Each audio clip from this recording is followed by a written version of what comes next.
She's passionate about telling stories of amazing women who are rocking the world and empowering women to live, love, and thrive. Here's your host, Catherine Gray. Hi, welcome to Live, Love, Thrive Women's Empowerment Hour. And we have on an amazing guest today, Dr. Anca Barbu. And we are so excited to talk to her because not only is she the only Harvard-trained voice box surgeon here in Beverly Hills, but she also has an amazing story of her family moving from Romania to the United States. And it's an incredible story. And I can't wait to share it with you. So please welcome Dr. Barbu. Hi, Dr. Barbu. How are you? I'm well today. You know, it's interesting how you and I met because my friend Gray Morrell, who you had helped, had turned me on to you when I was having a voice problem about a year ago. I know, I'm so excited. I was so freaked out. I was told I had like what do you call it, a vocal cord that was paralyzed or whatever. And I was so nervous about it. You know, I think everybody realizes, you know, how important their voice is, right? Of course. And especially, you know, not only if you're a podcast host, but, you know, if you're just in everyday life, it's so important to be able to talk. And I remember people saying, "What are you saying?" And I'm like, "Oh no, this is a nightmare." And I went to you and you gave me hope and you told me what to do and even what to eat. I was so amazed that what we eat impacts our throat and its healing, and it was just amazing. So anyway, I'm so glad that our paths have crossed, and that you're on my show today finally. Well, wonderful. Yeah. Thanks for having me. Yeah. And I think you're totally right, Catherine. I think we don't think about how important our voice is till something happens to it. Exactly. And whether you're, like you said, a podcaster, you're a mother who has to speak to her children, a teacher who has to teach. Anybody. And I know you work on a lot of famous musicians, Meghan Trainor and the band Journey and all of these. I know you can't mention all of them, but a lot of celebrities and musicians that, you know, their voice is very important. But like you're saying, it's important to everybody. Exactly. Everyone. Exactly. Yeah. And yes, indeed, there's a lot I can't say, so we won't talk too much about naming names, but anybody who has to use their voice. It's, you know, we come out of the womb crying and screaming and using your voice. And as we get older, and our vocal signature is a lot of our identity. So Yes. I think it's very important. And it's not until something happens, even a transient laryngitis. I had laryngitis last week. Patients were coming in and kind of saying, oh, the irony of it, you know. Right. But I talk all the time. I talk to patients. I talk to my kids. I talk to my husband. I mean, we're talking today. And so I was worried I might still have laryngitis on our show today. So here we are. It's important. And I'm glad our paths crossed this way. And I want to say this too, you know, one of the most important things with a doctor, I think, is that you feel comfortable with them. And I was really nervous about this voice thing. Like, would my voice come back? Was it going to get worse? And you were just so comforting and connective and authentic and amazing. And that's why I wanted to have you on the show, because I know not only are you, like, you know, famous at Cedars, you know, for your prolific abilities, and I also even just having you on the show got to learn about your amazing background, which we're going to talk about your journey here to America. But I just wanted to say that, you know, not only are you just like this smart, amazing doctor woman, and, you know, we know there's not a lot of female doctors in this field, but also just a wonderful human being. Well, thank you so much. Thank you. I do think that a lot of who I am, obviously, you know, from my parents and what I've seen and learned, but also just the journey. And I think being the only woman in this, you know, in my practice here, in my practice in Boston, a lot of times there is that little bit of a nuance that just comes with having a female physician. Yes. And so I think the ability to relay information and the ability to kind of do it in a nurturing way that a lot of people have that option and ability. It's just something that I enjoy doing. I enjoy having the conversations with patients. I enjoy explaining what's going on, not just here's your diagnosis, you have paralysis, you know, come back and see me in 3 weeks or whatnot. It's let's explain, you know, what that is, why it happened, how it happened, and how we can fix it. Yeah, how we can fix it, what we can do about it. And so it's the whole process. Yeah. So let's talk about your family. And this is one of the things I love about the show is that, you know, I think on a daily basis, when we go to a doctor, let's say, we don't know their backstory. You know, we don't know. We just know that they're an amazing doctor, and but your backstory was so incredible. And in this time that we're talking about immigration and should we be letting immigrants into our country? This is just like a perfect example. Here you are, one of the most prolific, voice box surgeons in the country. You studied with the best, and your family migrated here from Romania. You literally escaped communism. I know you shared with me that your dad first went to Germany and then sent for you all a year or two later. Yeah. Wow, that's like... Really, talk about a rough childhood. Yeah, that's really an incredible story. And just a little side note for people to understand about living in a communist country. You had shared with me this story about your dad had sent you from Germany the Haribo gummy bears. Mm-hmm. And you were so excited. And you shared them with your little friends because you were a kid, yeah. And how you got in trouble, like that the communists sent the secret police to your house because you had this foreign product in your house that you weren't allowed to have. I mean, something as simple as that. I mean, I think people that live here in America take these things for granted, that they don't understand what it's like to live in a communist country and why people want to leave there.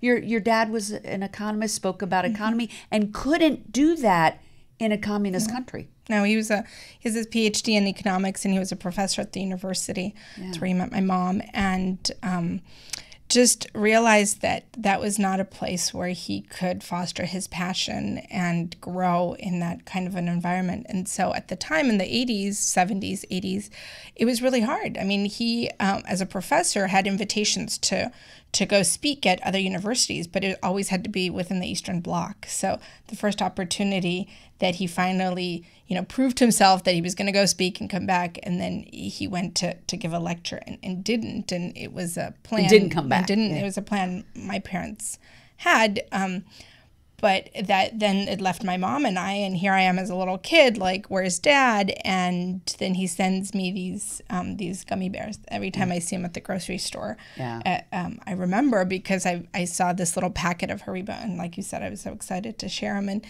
And there's a whole nother, level that even to this day as an adult, I don't probably really know the full extent of it. Right. My mom has since passed away, and my dad to this day doesn't really talk much about it. Right.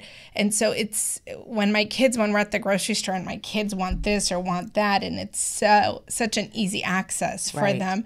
I always think back on how it was when we didn't have that. There was foreign goods were not allowed. I mean, if you were a visitor to the Eastern Bloc and you went to the Black Sea, you could, with foreign currency, purchase like Tic Tacs and gummy bears.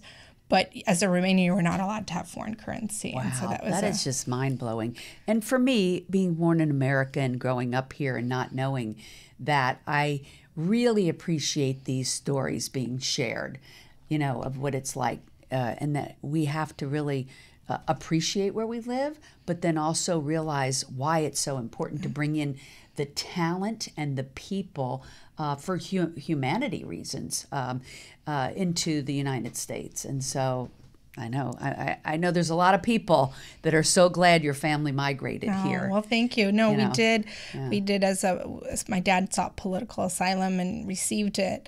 And I know so many people have much harder stories and much more complex stories, and sometimes everybody's journey is their own. Yeah. But I think having had that foundation, that closeness with my family and their support really allowed me to go from, coming to America with not speaking a word of English and learning it off of a German-English, dictionary to, teaching at Harvard. Right.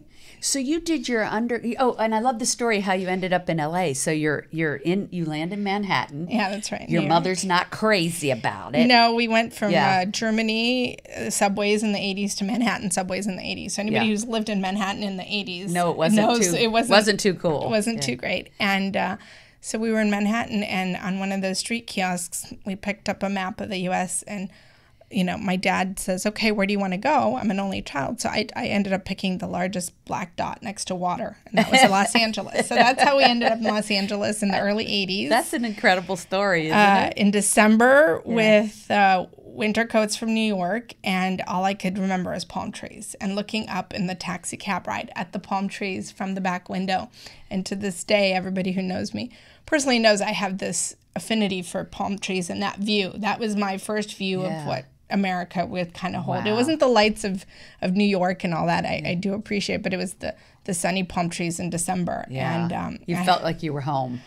Well, I didn't know it was home at the time. It was a new place. It was so foreign to me. Right. And so who sees palm trees? But it felt good. Yeah. And the sun on your face as a kid in December felt amazing. Yeah. And to this day, I have a huge painting at my house of the palm trees. And I love that reminds me of that moment. Oh my God, I love that story. That's awesome.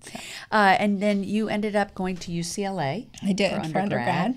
And then went to was it the first women's college for medicine that allowed women to go into medicine? That's right, in Philadelphia. It was the Women's Medical College of Pennsylvania. Oh. And it was the first ever medical school in the U.S. that women were allowed to go to. Now, when did they allow women? Like, do you know what year? In the 1800s. In the 1800s. So in the 1800s was when they first allowed women to go. Wow, well, that's got a great history. It is. Philadelphia as a medical community has an amazing history. It was the first hospital in the United States was in Philadelphia. Oh. Most people don't realize that. They think it's New York or Boston. It was actually in Philadelphia. And then some of the first medical schools, and of course the first women's medical school. And that's where I went. I wanted to experience, I'd grown up in California, and after UCLA, I told my parents the opposite. Now I want to go to the other side again. Yeah. So I went to the East Coast and spent time in med school there, and then did my residency training at Case Western, and then my fellowship in Boston at Mass General. And so then you began to train with the top voice box surgeon in the world, right? At Harvard. Yeah. Steve Seitel's amazing man. So how fabulous was that opportunity? It was at a point in my life where it was my mom had just passed away. Oh, I'm so sorry. And it's been years now, and I had really realized that what I enjoyed doing in the surgical subspecialty was working on vocal cords. And so I did my round of interviews, and I went to Boston and met with Steve Seitel's, and we connected a little bit over this history of medicine and the Women's Medical College, because one of the founding fathers of what we do, Chevalier Jackson, was actually at the Women's Medical College, and he created a lot of the instruments and the procedures that in America were used to explore the throat and the airways at my medical school. And he went to his file cabinet, and anybody who knows Steve Seitel's knows he's a great historian, not only a great surgeon, and he went to his file cabinet and pulled out this letter from Chevalier Jackson that he had gotten, at some auction or somewhere from an antique source, and we hit it off, and we matched in the fellowship, and so I stayed there to do a research year with him and a surgical fellowship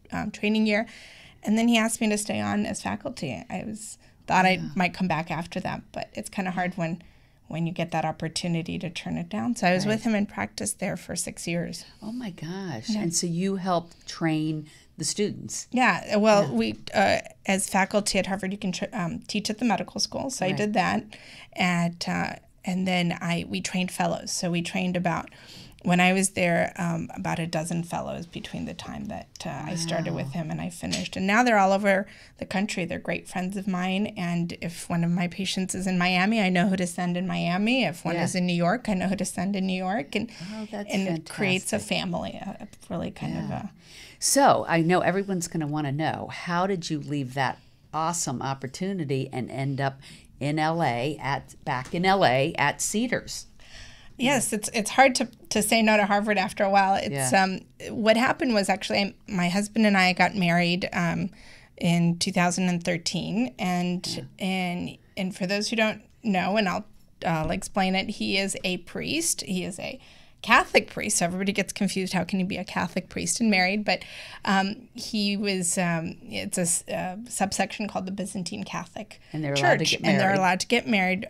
Once they've gotten married, then they can be ordained. So he finished his theology, and work. And so then we got married, and the bishop called one day and said, okay, there's a church or a parish in California, in Los Angeles, and we really kind of want you to go out there and, as a young priest with a family, really establish that. It's kind of unbelievable that it was L.A. where you were from. Oh, and you mentioned to me he's from Romania. That's right. Oh my gosh. I know. Neither one of us ever thought we'd marry another Romanian. We met in Ohio, and then now here we are in California. And so his parish is in Sherman Oaks, and he's a chaplain in the Providence healthcare system. Wait, didn't you tell me you got married back in Romania? We did a destination wedding. Right, we did. Yeah. We decided to share our home country with our closest friends. We had about 25 folks from America, physicians from all over, from New York to Ohio to our friends in San Diego, and they all flew out to Romania for this destination wedding, and we hit up Dracula's castle and but a lot of people don't know now that the communism is it gone fell now. in 89. In 89, yeah, once right. the Eastern Bloc and the Berlin Wall came down. And you hadn't been back there until like in the 90s? In the early 90s, it was the first time, Right. so about 10 years after we left. And how did it feel when you went back? And I also want to mention at your wedding, you said the president and first lady of Romania were at your wedding. Yes, actually Wow. they were. Carmen, Johannes, she's one of my good friends, and her husband used to be the mayor of the town that I grew up in. And so, yes, they were at our wedding, and then we've seen each other. He also did some teaching at the Kennedy School at Harvard. So when they were on that side, we'd meet up. That's how you reconnected? Yeah, we reconnected. And so now every time I go back, we get to have at least a lunch or a dinner together. That is a cool story. So when you went back to Romania, how was it different now that the communism wasn't there? Is it capitalist? Is it it's a work in progress. Yeah, it's still a long way from the U.S. Yeah, I think it's a work in progress, and obviously, I think a lot has changed, and sometimes the differences in classes shows up even more, unfortunately, because there's people who certainly are still following in some beliefs from the old communist regime, and that's not helping things. And so, because I mean, I would imagine you say, okay, it's no longer communism. It just can't change overnight. It won't. Yeah. And people's beliefs, people who they are fundamentally, it's hard to change people. I mean, it doesn't matter in what specialty, what field. Yeah. And if some of the core values were still some that were under that time, it's very hard to do that. So. Right. And your daughters, how old are they? My daughters are, you caught me on the 1 month when they're 1 year apart. They're 3 and 4. But come next month, they'll be 3 and 5. So Wow. And you've taken them back there? I've taken our oldest. I had to unfortunately go to a close family member's funeral in November, which is when we were supposed to do this. Right. And she traveled. She and I went by ourselves, and she was it's a very wonderful traveler and partner to have. Yeah. I mean, we had a long flight from LA with layovers, but she wanted to push her own suitcase. She wanted to meet everybody. She wanted to it sounds like the apple doesn't fall far from the tree. She's great. A little tough one. She's 4 going on like 14 already. So she is. Right. Oh, that's awesome. And you were saying to me that, because it's such a male-dominated industry, as most things are, that it was a challenge, being like they have no idea, men, what it's like to be a mom and a full-time doctor. I mean, it's. I mean, obviously, I don't want to make any assumptions. There are a lot of wonderful men, my husband included, who are very hands-on in their families. Sure. I think it's hard, though, sometimes when your kids identify parents by their roles, so mom and dad. And so, for example, I come home from work and they want mom to put them to sleep. So if I'm on call and I'm stuck at the hospital and we're doing something, then usually the kids have a little bit of a harder time. And then that derails into, at this young age, a few days of still, reeling from the side effects of, delayed sleep, or they want certain things only mom can do. And so that's the hard part, because you're 100% mom and you're 100% doctor and 100% wife. And we all wear different hats. I'm sure, obviously. Do you feel like you've gotten the balance down? It's a work in progress. It's a work in progress. I think maybe when I look back at 90 or 100, even then I'll say I'm still learning. Yeah. So being in Beverly Hills, at quite a famous place, Cedars is one of the best in the country, I think. It is. What is it like working there? I know you have a lot of celebrity clientele, and how do you handle that situation? Do you ever get starstruck? Well, first of all, I have to tell you, I have the best team. I'm so fortunate when I came. I do think that there was a greater being watching over me. When I came here, I have an amazing team at Cedars, not just my partners, who I have 9 other men surgeons I work with and 4 other PAs that are amazing women, but I've got a great team. It's a great team, and I've got my assistant and my medical assistant, and they are what we call our squad. So we have they're so cute, they named it the Barbu squad, but I can't do what I do without them. So I think a lot of the times if somebody that may be well known in the community or in the world comes in, they do a really good job of kind of being filling me in and low key and helping. And I think one of the biggest compliments that I've gotten from patients is that we have an amazing team at Cedars, from the first person they see when they walk in and from they say hello to when they leave. I really don't think we could do it without them. And the guy who really started that practice at Cedars has built an amazing practice. Gene Liu is really just top notch, that he's put together a team that works so well together. Oh, so you're fortunate. Yeah. What is the thing you're most proud of, in helping people? Like, what is some of the stories that you might be able to share? Not necessarily who, unless that you want to, but what are issues that people have with their throat that you surgically can fix or help with? So like we talked about, anybody who has a voice problem. So if your voice has changed for more than 3 weeks, that's my one little plug to get it checked out. But what happens is that in my specialty, it's very rewarding, because when somebody undergoes, whether it's a surgical or non-surgical treatment plan, the first time they use their voice again, it's literally a tear-jerking moment. I mean, I specifically have a box of Kleenex on my desk because the floodgates open. When you hear your voice again, when it's the voice that you want to read to your children, or that you want to say, I love you to your loved one. It is very emotional. It is a very emotional moment. And it's not just about a singer who can now go on tour again, who is actually, obviously a big deal, because not just for them, but everybody else that they're entertaining. Right. But it's, for cancer patients who have, so I treat laryngeal cancer as well in the early stages, when we're able to still treat it surgically and spare chemo and radiation if possible. Right. And so you can remove it, and then they get their voice back. Yeah. So, and people lose their voice when they have like cancer? Well, when there's a growth on the vocal cords, whether it's good or bad, it changes the vocal pitch. And and paralysis. I mean, you remember how your voice sounded when I first met you? Yes. And so when that returns, it is it's one of the favorite parts of my job. It does bring you to tears. It does. It brings you to tears to lose your voice, and it brings you to tears to have it come back. Yeah. So I've cried with my patients before. Oh, I believe it. You're such an amazing person, and I love that you love what you're doing, and you're so good at it. I think when we do what we love, we are good at it. But when you wake up in the morning and show up for what you enjoy, then it just shows. Yeah. Well, keep making that wonderful difference in the world. Thank you. And thank you for being a guest today. Thank you. And we will see you all next week, same place, same time. Thanks so much for tuning in. Make it a great week. Hugs and happiness.